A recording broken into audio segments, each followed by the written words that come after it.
Nasa linya po natin si Attorney Erin Tanyada. Isa po siyang abogado at dating mambabatas. Magandang umaga, Attorney Erin Tanyada. Good Good morning morning, po. sir. Good morning, Weng.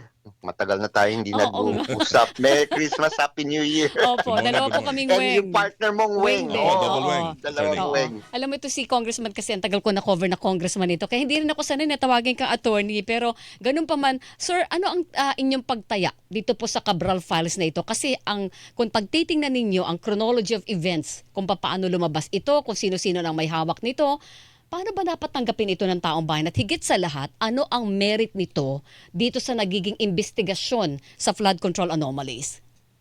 Well, unang-una, may kung titignan natin, hindi natin alam kung authenticated o talagang galing sa kanya. Pero ito yung parati kong sinasabi, pwede natin ihambing sa mga dokumento na nasa loob ng DPWH dahil may paper trail naman yan eh. Ano yung dumaan sa DPWH tapos may pupunta yan sa Department of Budget and Management, no? May paper trail yan.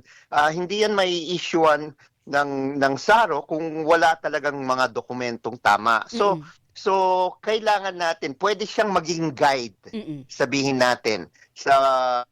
Sabihin natin kung hindi authenticated, sige, tignan pa rin natin, pwede yan maging guide, pwede natin tignan kung totoo bang nangyari yung proyekto sa lugar na sinasabi ng dokumentong hawak ni Leviste at meron bang comparison sa dokumento hawak ng DPWH at titignan rin natin yung mga SARO na in-issue, no, pambayad. At doon natin makikita kung totoo nga yung hawak na dokumento. Ganon natin pwedeng tignan itong hawak ni Leviste. So hindi natin pwedeng basta i-disregard na hindi ako authenticated yan, sabi ni Secretary Vince Dizon, na magtatapos na yun doon dahil hindi daw sa authenticated ng kalihim. Hindi dapat ganun. Yes, hindi dapat ganon. Tignan natin, gawin nating guide. Panibula, meron bang ganitong proyekto officially sa DPWH records, no? To further confirm that, meron bang SARO na in-issue ang DBM pambayad sa proyektong 'yon? Dahil kung 'yan ay mapapatunayan, di may pwede natin sabihin magandang giya ito para hanapin kung totoo. Ngayon, sabihin natin wala dito sa merong sinabi sa files ni Leviste, na hawak ni Leviste, wala sa DPWH, wala rin sa SARO, edi pwedeng sabihin wala talagang proyektong 'yan. Ang magpapatunayan lahat, no, pag may SARO nilabas eh. Pag may pondong nilabas para sa isang proyekto. So yun yung dapat natin tignan. Hindi dapat natin isantabi totally yung hawak ni Leviste, pero ito'y pwedeng maging guide, no? Of course, may questions na. Bakit sinabi ni Leviste binibira si Terry Ridon, hindi naman si Terry Ridon ang congressman. He corrected himself. Sinabi niya yung party list.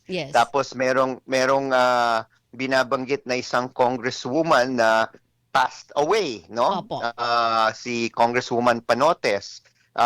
Bakit nandun? Ngayon, kailangan na maging aware si Leviste na baka hindi rin ganong ka-accurate yung hawak niyang mga dokumento. Pero kagaya na sinabi ko, Weng, pwede naman hanapin yung iba't ibang para ma-connect yung dots. Yung hawak ng DPWH tapos yung pag-release ng pondo mula sa Department of Budget and Management. That will confirm. Yung original na listahan ng mga proposals, yung mga insertions, dapat ilabas yun, hindi ba, Attorney Tanyada, para maikumpara doon sa listahan ng nasa Cabral Files? Yes, lahat. Kailangan ilabas yan. Pero again, ang magdidetermine ng lahat Weng, alam natin Mm-mm. kung Sa hindi araw. naglabas ng pondo ang Department of Budget and Management through ASARO, Mm-mm. no, hindi magagawa yung proyektong yan. Lalabas ba Ngayon, doon yung sa SARO yung halimbawa, 'di ba, may sinasabing cabinet secretaries na-issue ng mayroong insertion. Lalabas din ba doon yung sinasabing isang opisyal ng gobyerno na nagkaroon ng insertion na mahigit 8 bilyong piso ang kanyang isiningit sa budget o nagkaroon siya ng proyekto na ganong kalaking halaga. Lalabas ba yun sa hin- SARO at sir? hindi yan lalabas sa SARO. Mm. No, hindi yan lalabas sa SARO. Kaya importante malaman yung sabihin natin, yung proponent, yung sinasabi rin ni Toby Chanco, kasi doon natin malalaman yung sino bang humingi nitong proyektong ito, no, anong probinsya ilalagay, no? Mm-mm. Ang lalabas lang sa SARO lang yung item, yung pangalan lang ng project. Pero yung Ayun. proponent hindi lalabas doon. Alright. Pero yun nga, makikita natin based on the proponent rin, no? Bakit lumabas yung sarong yan? Mm-mm. Okay. So, Attorney, linawin ko lang, ilabas lahat dapat, DPWH, Ombudsman at ni Congressman Leviste. Oh Lahat? yes. Okay. Oo, So, kailangan. paanong paraan ilalabas so yun? Whether i-post ba nila yan? Para malinaw lang sa taong bayan, ipopost ba nila?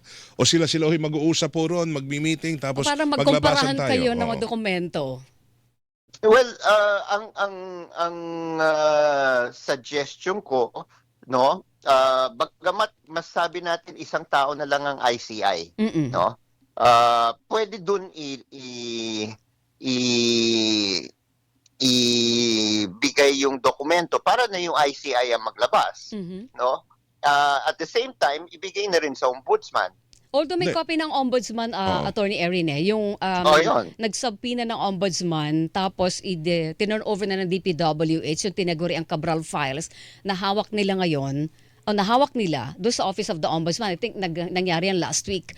So kung nandun na yung lahat ng pati computer ni Cabral at binigyan na ng may subpoena ito, may imprimatur na DPWH, baka masabi nyo na mas medyo matikas-tikas ang kredibilidad na files. Yes, totoo yun. Pero yun nga, importante pa rin tignan, no? Kasi sinasabi nga hindi authenticated yung hawak ni Leviste. So the question is, how do we know, no? Ano yung hawak rin ng ombudsman? 'Di ba? It would be better if the ombudsman will release also, kasi these are public documents anyway, Yes. Opo, no? opo. It would be better that the ombudsman release, this is what we hold, Mm-mm. no?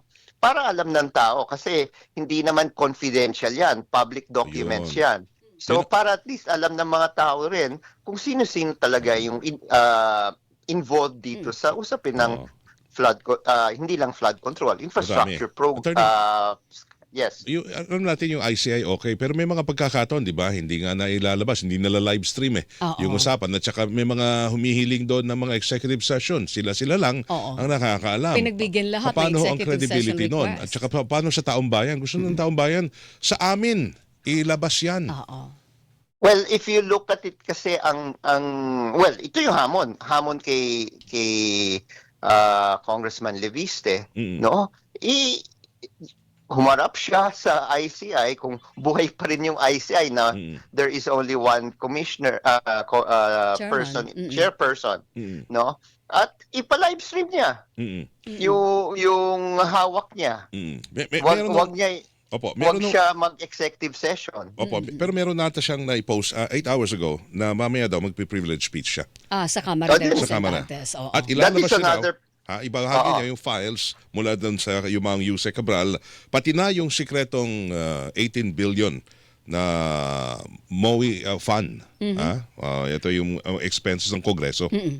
Yan ba tamang direksyon na ho ba tayo pag ganyan? Well, kung ilalabas niya lahat, no? Edi that would be a proper forum also, because the names who are there, who are still part of Congress, can now question it. Pero dapat Diba? mag-trigger ito pag halimbawa privilege speech siya. Normally, pag ganyan mga talumpati sa Kamara, di ba sir, Oo. nagtitrigger ng investigation yan. Yes, Once yes. referred sa isang proper committee. Kailangan ba Yes. halimbawa manghimasok sa ganitong usapin ang Kamara samantalang involve ang maraming mga kongresista? Well, choice na ng camera yan. Remember when, di ba? They were conducting the flood control investigation. Tapos, mismo ang House leadership ang umatras dahil sabi Yes. nga nila, maraming dapat independent lang. Ngayon, there is no hard and set rule sa House kasi Opo.